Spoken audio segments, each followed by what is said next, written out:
You know, it's a strange and kind of heartbreaking thing to realize, but I've met people who are genuinely afraid of Islam, even though they've never actually met a Muslim.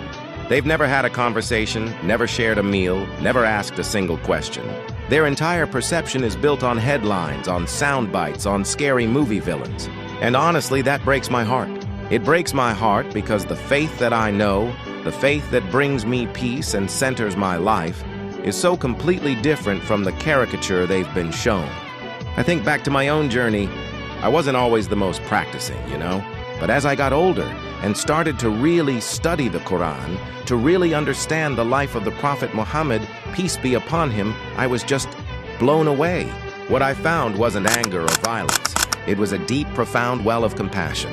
I read about a faith that commands you to care for your neighbors, regardless of their beliefs. A faith that tells you smiling at someone is a form of charity.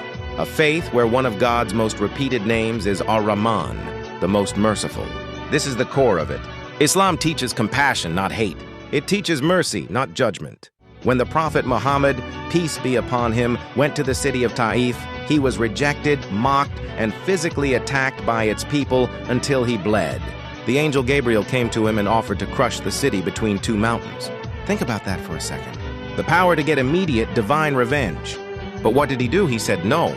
I pray that God guides them, and that from their descendants will come people who worship the one God. That's the standard we're given. Mercy in the face of cruelty. Hope in the face of rejection.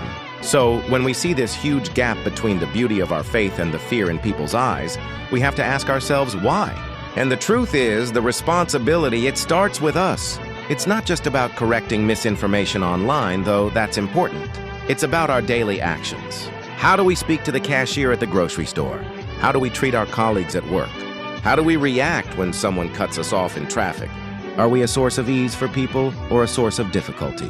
How we represent our faith in these tiny, everyday moments matters more than any grand speech we could ever give. I used to think that dawah, you know, inviting people to learn about Islam, was all about having the right arguments, quoting the right verses, winning a debate. But I've realized the best dawah isn't words. It's not about being the loudest voice in the room. It's character.